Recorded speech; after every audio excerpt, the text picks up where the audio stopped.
Assalamualaikum. Hari ini kita akan belajar pelajaran fiqah tentang topik solat sunat. Apa yang murid-murid faham tentang solat sunat? Solat sunat ialah solat tambahan yang dilakukan secara sukarela untuk menambahkan pahala amalan ibadat, seterusnya dapat mendekatkan diri kepada Allah. Mari kita lihat apakah solat-solat sunat tersebut.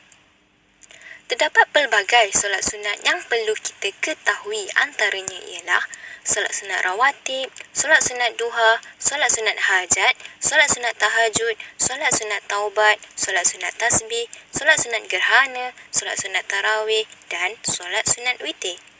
Hari ini kita akan belajar khusus tentang solat sunat rawatib. Apa erti solat sunat rawatib?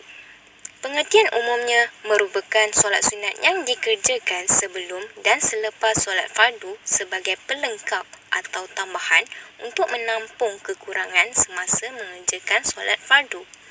Pengertian khusus yang merujuk kepada buku teks ialah solat sunat yang dilakukan mengiringi solat fardu sama ada sebelum atau selepas. Apa hukum kita melakukan solat sunat rawatib ni?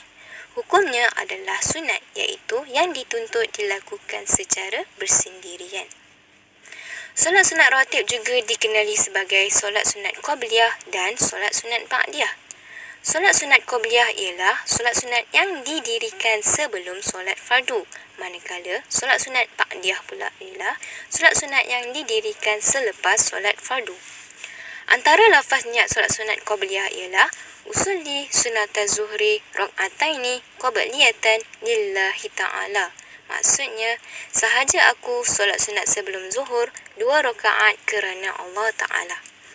Lafaz niat solat sunat ba'diyah pula ialah usolli sunata zuhri rak'ataini ba'diyatan lillahi ta'ala. Maksudnya, sahaja aku solat sunat selepas zuhur 2 rakaat kerana Allah Ta'ala. Seterusnya, ini adalah bahagian solat sunat rawatib. Yang pertama ialah sunat muakkad. Yang kedua ialah sunat ghairu muakkad. Saya akan kongsikan satu video untuk memudahkan murid-murid lebih faham. Solat sunat rawatib terbahagi kepada muakkad, iaitu diperkuatkan, dan ghair muakkad, iaitu tidak diperkuatkan.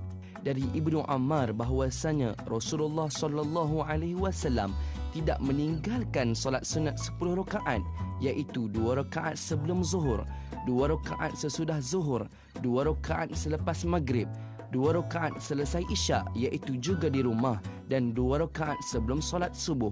Hadis riwayat Al-Bukhari dan Muslim.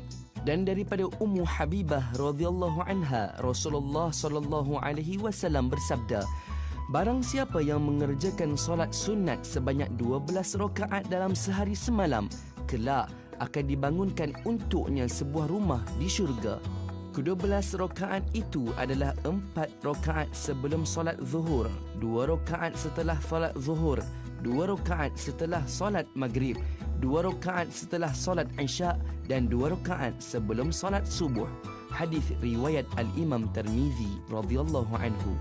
Daripada Ummu Habibah radhiyallahu anha, Rasulullah SAW bersabda, barang siapa yang memelihara solat 4 rakaat sebelum zuhur dan 4 rakaat sesudahnya, Allah Subhanahu wa taala akan mengharamkannya dari neraka. Hadis riwayat Al-Imam Tirmizi radhiyallahu anhu. Berkaitan solat rawatib yang termasuk dalam sunat ghairu muakkad adalah 2 rakaat sebelum zuhur, 2 rakaat selepas zuhur, 4 rakaat sebelum asar, 2 rakaat sebelum maghrib, dan 2 rakaat sebelum isyak. Maka mengerjakannya termasuklah amalan-amalan sunat yang terpuji. Dah tengok video tadi? Apakah hikmah ataupun perkara baik yang kita akan dapat sekiranya kita melakukan solat sunat rawatib? Hikmah yang pertama ialah dikasihi Allah dan Rasulullah. Jika kita buat ibadat tambahan, kita akan disayangi Allah dan Rasulullah.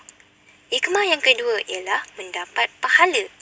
Ya, sudah tentu ibadat yang kita lakukan akan mendapat pahala.